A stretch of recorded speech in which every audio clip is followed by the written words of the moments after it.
One of the facts that is obvious to those who are both students of our society and students of the Bible is that there is a remarkable correspondence between the world in which we are living and the world that is described in Romans chapter 1.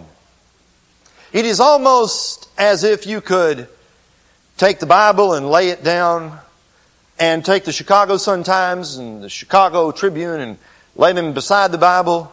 It's almost as if the people who make up the newspaper every day are simply, with their headlines, trying to find ways to illustrate what Paul was talking about in Romans chapter 1. I think it goes almost without saying that the moral climate that is described in that chapter is virtually the same, if not entirely identical, to the moral climate of the world in which we find ourselves living today. And since the book of Romans was written 2,000 years ago to a world that in many ways is much different than the world in which we're living today, it does raise the interesting question: just how far have we really progressed in the last 20 centuries? It's true that we are technologically far advanced from the world of the Apostle Paul. It is also true today that for all our vaunted technological and economic progress, we are still basically a race of intellectual and moral pygmies. I see no other conclusion that's possible when you read Romans chapter 1, and it sounds like you're reading the front page of today's newspaper. Many of you may remember a series that was on public TV about 15 years ago. It was called The Ascent of Man. It was the story of the human race as man comes up from the primordial soup and swamp and develops across the evolutionary eras to what he is today. That was, at that time, one of the most popular series ever to appear on public television. Written by a man named Jacob Bronowski. That series was notable for many things. Beautifully written, beautifully edited, brilliantly put together. It is remembered today for this. It is a history of the human race which manages somehow to leave out all mention of God. How diametrically opposed is the view of the Apostle Paul, who, if he were writing a history of the human race, would not call it the ascent of man. He would call it instead the descent of man. For if there's anything true as you read Romans chapter 1, it's obviously clear that the story of the human race, from the beginning until now, is not the story of ascending greatness. It's the story of ruin and wreckage of that which started with so much promise. And this week, in Indianapolis, we've been treated to another sorry spectacle. Have you been following the Mike Tyson rape trial? The woman was on the stand and she gave what appeared to be a very credible story from all reports. Then Mike Tyson took the stand on Friday and again yesterday. And do you know what his defense against the charge of rape is? His defense is essentially this: that when he went to that beauty pageant, he groped and pulled and poked at every woman he could find. And he used the most vivid and grotesque and disgusting language possible. And in fact, his defense is basically this: every woman I saw, I propositioned and tried to get them to go to bed with me. I was so upfront about my intentions to have all the sex I could have that nobody could ever miss the point. And he even used a vulgarism in describing what he allegedly said to that woman. Now, can you imagine that? That your defense against rape is that you're such a gutter snipe and that you use such sorry language, and that you acted in such an animalistic way that anyone should have known what your intentions were.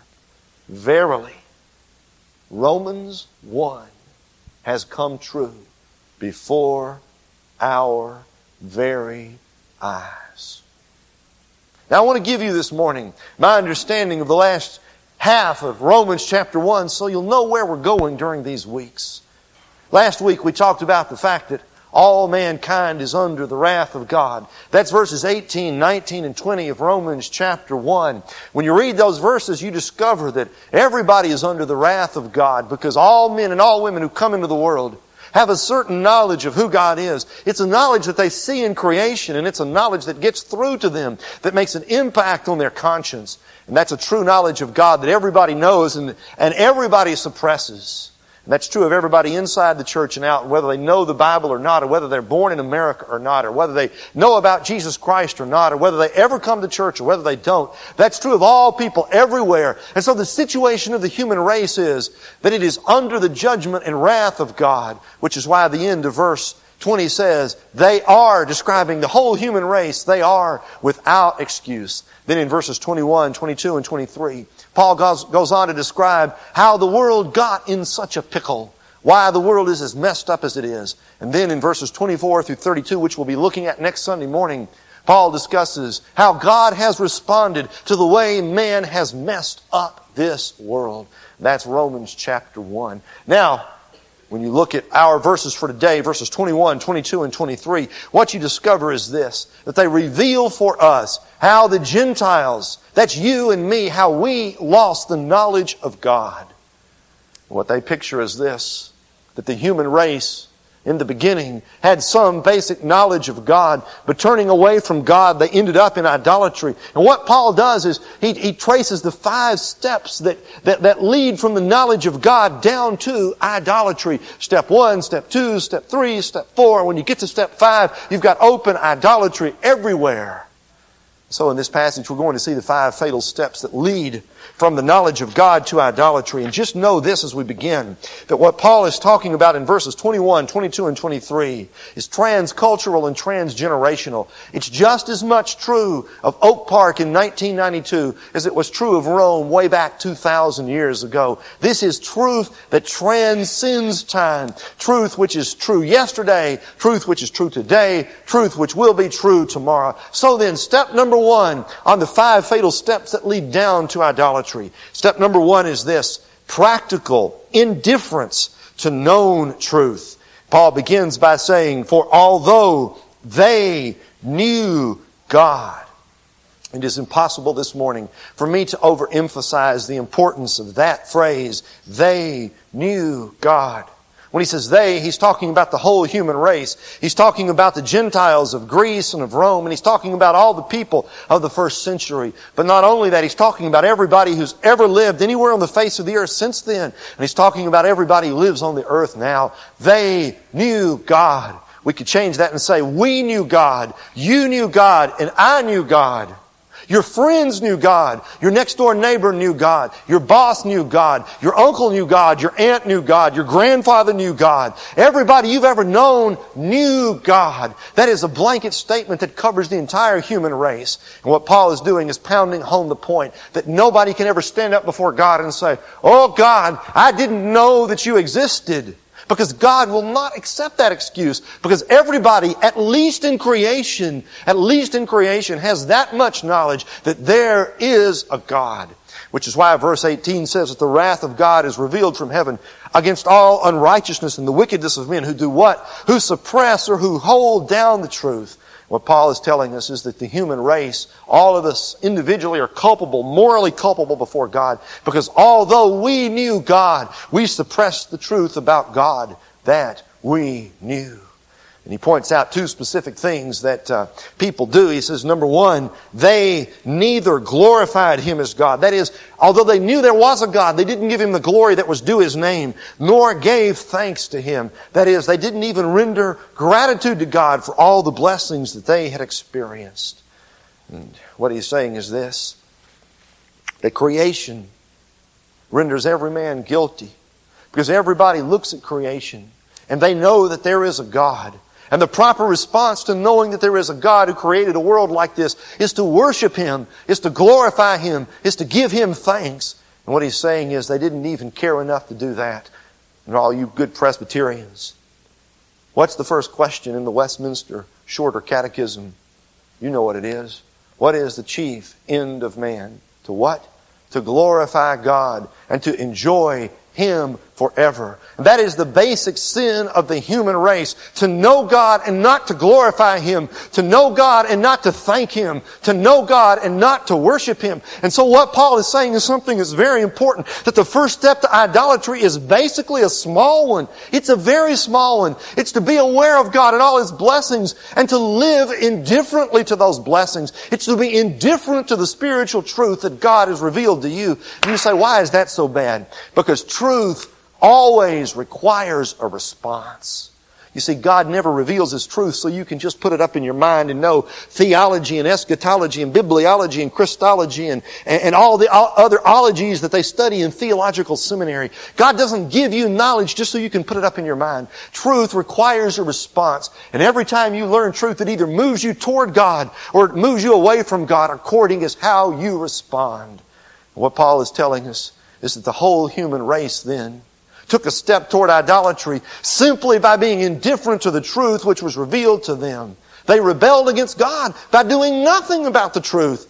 They revolted against God by simply living as if He didn't exist. And that's a willful choice. And that's why they don't sing Christmas carols in schools in America today. And that's why you can't begin the school day in America with a devotion over the public address system. And that's why you can't pray in public, the public schools anymore.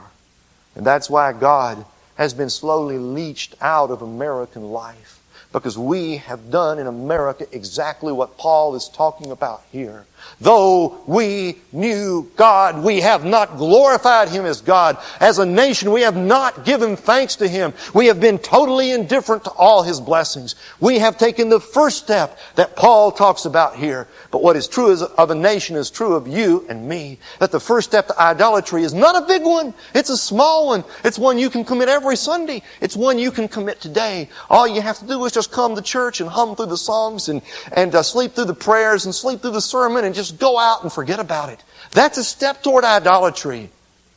Don't you understand that idolatry begins when you pay no attention to the truth that's been revealed to you? Step number one then is practical indifference to known truth. Step number two then, which follows as night follows day, is fuzzy thinking about ultimate issues. Fuzzy thinking about ultimate issues. Look what he says. But their thinking became futile. The word there for thinking is a very particular technical Greek word. It stands for the mind, but it stands even more for the reasoning powers of the mind, for the logical way that people think. And what he's saying is that once people left God and became indifferent to God, the very way that they think was changed. The very logical way that they put things together was changed. Now listen to the next sentence because it's very important. When you leave God in your heart, it won't be long before you leave Him in your mind. When you may move away from God spiritually, it won't be long before you move away from Him intellectually.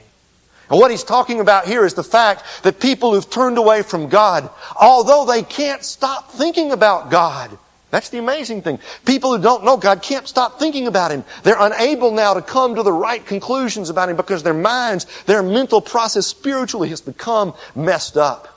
It's a picture of the world in which we live, in which politicians every day are announcing new plans for the ills of society. First you have the New Deal, then you have the Fair Deal, then you have the New Frontier, then you have the Great Society, then you have Peace with Honor, then you have whip inflation now, and the latest thing is what? The New World Order. But if you look back over the history of the 20th century, what you see is that the plans of the politicians inevitably come to ruin. Why? Because their thinking becomes futile once they turn away from God. That is why, my friend, that is why when you argue with an evolutionist, they almost always get angry with you. You ever done that? You ever argued with somebody who believes, truly, deeply believes in evolution, and you tried to convince them that God created the world? You know what happens after you've talked to them for about 15 seconds? They don't want to talk to you anymore. They're angry at you. Why? Because in order to hold the position of materialistic evolution, you've, number one, got to put God way out of your thinking. In order to be a true materialistic evolutionist, you've got to do what Romans 1 says. You've got to really suppress all the truth about God. And the energy that it takes to suppress the truth about God to believe in evolution is enormous. And that's why when you talk to a person like that, because they're putting so much energy to put God out of their life, they get angry because you're challenging them not just intellectually, you're challenging them spiritually. Fuzzy thinking about ultimate issues. So step number one to idolatry is what? It's easy, small step. Practical indifference to known truth. Step number two, then the mind gets messed up. Futile thinking about ultimate issues. Step number three then is an inability to distinguish right from wrong. Look what he says. And their foolish hearts were what? They were darkened. Now what's the heart in the Bible? The heart is the place where the moral decisions of life are made. It's the place where you decide what you're going to do. It's the place where great decisions come down. It's where you distinguish between good and evil, right and wrong. And you know what happens to the people who turn away from God? Eventually, it comes back down to the heart. And they're unable to make the difference. They can't tell right from wrong anymore. Up from down, inside from outside, bad from good. They're all confused. And what he's saying is that when you turn away from God, the light goes out inside and you plunge your life into moral and spiritual darkness. There's been another trial we've been following this week. The trial up in Milwaukee of Jeffrey Dahmer. You've been following that one? Boy, what a story. What a story. Do you know what the defense strategy in that trial is? Very interesting. It's the defense's strategy to get all the terrible details of what Jeffrey Dahmer did out on the table. I mean, things so terrible that I could not dare to begin to mention them to you this morning. But all the things about necrophilia and cannibalism, all those other things that he did, to get them out in horrible, excruciating detail. And it's the defense that's putting all that stuff out. And you say, why are they putting that out? Because their strategy is very clear. They want all those terrible details out because they want the jury to conclude that no sane person could ever do a thing like that. And I say to you, all you have to do is read the Bible. Did you know that there are stories in the Bible of people who did things equally as bad as Jeffrey Dahmer? They were held morally culpable, guilty before God. And I tell you something this morning, and mark it down. There is more than just Jeffrey Dahmer on trial up in Milwaukee. Our whole society is on trial. And our judicial system is on trial up there. Why? Because we in America, because we have turned away from God, we are unable today to clearly distinguish right and wrong, good and bad, good and evil. It's not clear to us anymore. So step number one is practical indifference to known truth. Step number two is fuzzy thinking about ultimate issues. Step number three is inability to distinguish between right and wrong. And step number four is a self-proclaimed ability to live without God. Look what he says in verse 22. Although they claimed to be wise, they became fools. Underline, please, or circle, if you will, the word fools. It's emphatic in the Greek. They became fools. And you want to know what the Greek word for fools is?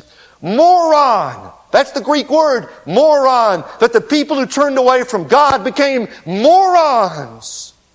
They thought they were wise. They thought they had all the answers. But in God's eyes, they were morons. Brothers and sisters, that is God's estimate of all the great philosophers of Greece and Rome who turned away from God and turned into their own mind for their own speculations. And that is God's judgment on the intellectuals of this world who have tried to live their lives without any reference to Almighty God. They are, in His eyes, morons, or if you will, fools. They are fools. They are morally culpable for choosing to turn away from God, not just in their heart, but also in their intellectual processes. R.A. Torrey, when he lectured on this passage, used to say this about used to translate verse 22 this way. Although, he would say, although they claimed to be wise, they became philosophers? No, fool-ossiphers. And that's what Paul is saying here. That when men turn away from God, intellectually they don't become wise. Intellectually they become fools and morons. His name is Richard Green. He's the head of the Mind Control Institute. Quote, "We've been making a transition in different levels of evolution. Evolution is going on all the time. We've mastered the evolution of the body now and moved up into the period of where our evolution is humankind, where we are evolving mentally." Then he talks about the New Age movement, New Age spiritual dimension, and he says, if we can only get people up into the New Age spiritual dimension, quote, "that will lead into evolution of the species. Our purpose on earth is to make ourselves realize our godhood, that we have everything we need inside of us. We're in a time now where man is literally taking control of his own evolution." And I say to you, that is pure, unadulterated garbage. And that man who said that is a moron. And there are thousands and thousands and thousands of men and women just like him teaching in our school systems and holding places of leadership in our society. For when you turn away from God, you don't become wise. You only reveal the moronic absurdity of your own life. So step number one is what? Practical indifference to known truth. Step number two is fuzzy thinking about ultimate issues. Step number three is inability to distinguish right and wrong. And step number four is self-proclaimed ability to live without God. Now, how many of you have ever played on a seesaw or a teeter-totter? Well, let me tell you the basic principle of making a seesaw or a teeter-totter work. You know how it is. One person gets on one end and one person gets on the other end. And here's the basic principle. If one person is up, the other person's got to be down. If the other's up, this person has to be down. You both can't be up at the same time. What is true of the teeter-totter is true in the spiritual realm. If in your way of thinking man is up, God must be down. But if in your thinking God is up, man will be down. And what Paul is saying is, as a society, when you turn away from God, what you do is put man way up here and God way down here, and you put him down so low, finally you lose all contact with him altogether. That brings us finally to step number 5, substituting the invisible in place of the visible. Look what he says, and exchanging. That's a very strong word. It means to substitute. It's exactly the word for what you do when you go to a store and you're unhappy with what you purchased, and you take it back and say, I don't like this, I want something else. He's saying that mankind has willfully done this, exchanging the glory of the immortal God for images. Images, that is, a picture on a piece of paper, or a statue, or something you look at, or maybe a mental image in the mind, for images made to look like. We substituted God now for what? For things that look like mortal man, and birds, and animals, and reptiles. This is the final step. What starts over here with practical indifference, just kind of ho-humming your way through life, ends up over here in the grossest, most perverted form of idolatry. 1, 2, 3, 4, 5, and here you are. And notice the declension downward. First of all, you have the knowledge of God, and when you worship Him, He is pure, immortal spirit, and so you're looking only at Him, and you're worshiping Him. But when you turn away from God, what's the first thing you do? You make an image of man, just like they did in ancient Greece or Rome. But pretty soon, that's not going to satisfy you. So you turn from man, and you go to the image of birds, and that's okay, because it's not good, but it's still something kind of heavenly, but even birds won't satisfy. So you go to the image of beasts, but that won't satisfy. And you go to the reptiles, to the crocodiles, and you go eventually to the snakes. And so what starts up here with the image of God on one end ends up with snakes crawling around down on the other end. You say, why is that so? Because man is incurably religious. And if a man turns away from God, he doesn't turn away just to nothingness. There is truly a God-shaped vacuum inside the heart of every person. And that vacuum must be filled. If it won't be filled with God, when a man turns away from God, he'll fill it with things of his own making. He'll turn to the beast, and to the birds, and ultimately to the bugs. And that's what they did in ancient Egypt. They worshipped those animals. These are the words of Stuart Briscoe. Nature, as we know, abhors a vacuum. The same thing can be said of the human spirit. Man's unwillingness to glorify and thank God in the way that he was created to function has left in his innermost being a great void which cannot stay empty. Into this void, that God-shaped vacuum, has poured all manner of spiritual disease. Idolatry always leads to degradation. Why? Because you always become like the thing you worship. Say that again. You always become like the thing you worship. When you worship the animals, you begin to live like the animals. Which is why in the next few verses Paul goes on to talk about acts of bestiality, of unspeakable ugliness and horror. Idolatry in the heart leads to the most unspeakable way of living.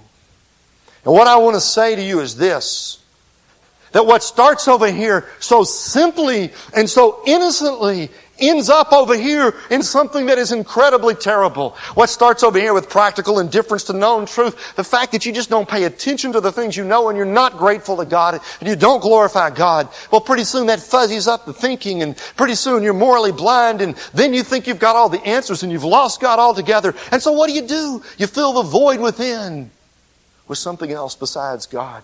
Let me say it another way. It starts over here with neglect. Let us give you 5 words. The first one is neglect. Neglect. The second one is speculation. The third one is darkness. The fourth one is the loss of God. And the fifth one is idolatry. You start with neglect and you end in idolatry. And it's a pretty quick trip. It's the first step that starts you down that road. So what has happened to the human race, what is true of the human race today, what is true of all mankind is that mankind has lost God. Although they knew God, because they didn't glorify or thank God, they ended up over there. And that's where America is today. That's where we are today in Oak Park. We've lost contact with God. That's where our society is today. And that's why I say Romans 1 is God's message to us, because it describes the world in which we are living.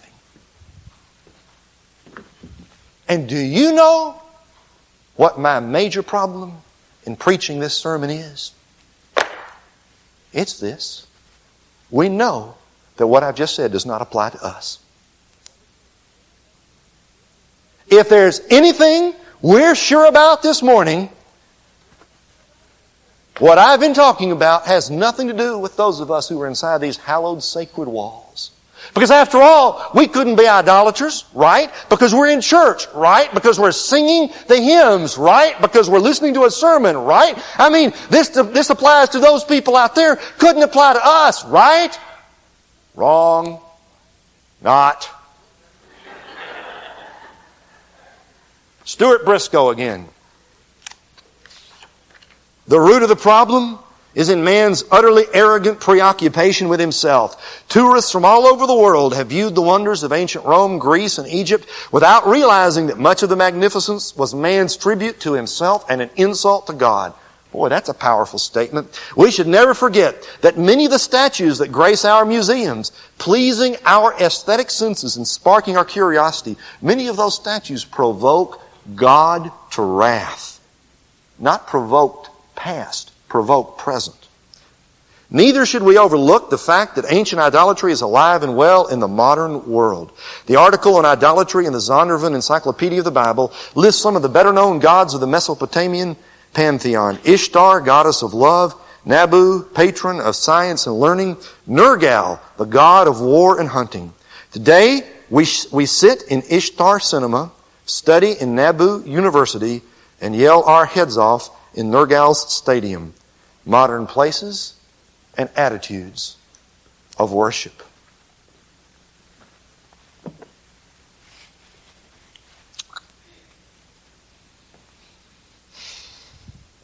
Is there anybody here who seriously thinks that we don't have idolatry in American society today? What are idols? What are our sports heroes if they aren't idols? Michael Jackson, Michael Jordan, Magic Johnson, Madonna. What are these people if they aren't idols?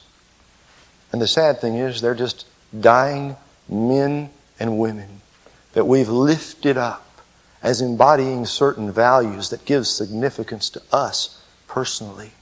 What did he say? He said we turn to images. What do you do when you turn on the TV but watch images? Or go to the movies, you watch images. And isn't it ironic that when you go to buy a car, many of them are named after animals? The rabbit, the impala, Taurus, the Mustang, the lynx, the cougar, the jaguar, and you can even buy a ticket to ride the Greyhound bus. Is it pure coincidence? I think not. That symbol of American affluence, we name them after animals. It's as if God is just lifting off the cover and saying, you think you're so much different. You're not really different at all. And what is the name of our favorite basketball team? What was that? Say it again.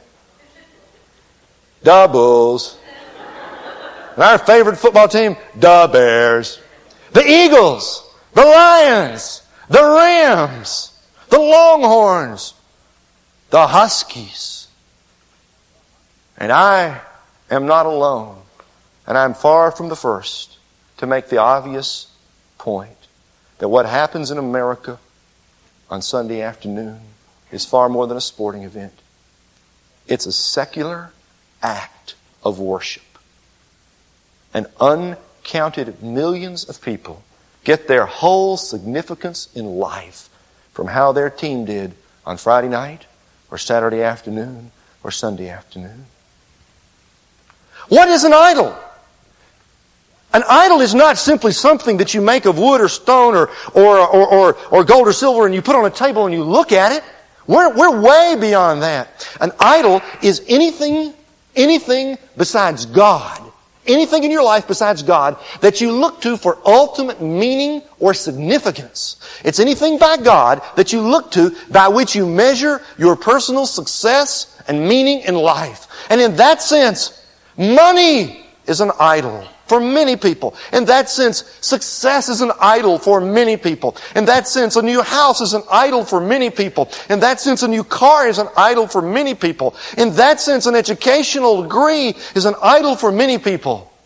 Because those things, which may in themselves be morally neutral, are often invested with ultimate meaning and significance. And so we judge our success in life by whether we have them or not. And in that sense, a relationship, or sex itself, or power, or money, or the desire for money, any of those things in which we invest as ultimate meaning or significance, those things are idols. Brothers and sisters, we are utterly deceived. Utterly deceived. If we read this passage and we think it only applies to people out there and doesn't apply to us. Utterly deceived. Suppose I were to ask you to take your sermon notes this morning and write down the name of the idols of your life. Suppose I asked you to do that. What would be the first thing you would write? What would be the second thing? What would be the third thing? Please don't sit there and say, this doesn't apply to me. Please don't say that. Please don't. And where does it all begin? Idolatry. Turning away from God. Where does it begin? Doesn't begin here. Doesn't begin here. Doesn't begin here. Doesn't begin here. Begins way over here. Practical indifference to known truth. The first step to idolatry is to simply pay no attention to the things you know. To fail to obey the truth that God gives you. To fail to walk in the light that is yours. To fail to thank Him for all His blessings. To fail to glorify Him for all that He's done. It's to simply say, hey, I know this is true and I really could care less. That is the first step to idolatry. I have a sentence I want you to write down. Now, I'm about through. I want everybody here to write this sentence down somewhere. I'm going to give you a moment. I want you to get a pen. I want you to write down this sentence. I've written it down on my notes so I won't forget it. Here we are. The sin of neglecting that which is good. The sin of neglecting that which is good leads eventually, the sin of neglecting that which is good leads eventually to the sin of committing that which is evil. The sin of neglecting that which is good leads eventually to the sin of committing that which is evil. And my whole sermon's coming down now. Just coming down now. You ready for it? We're over here. The idolaters are over here. And listen.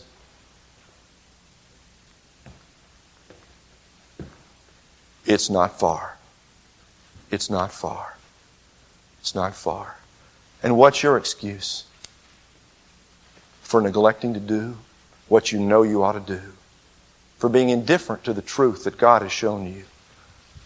Too busy? Too tired? Nothing to be thankful for? Bitterness toward God?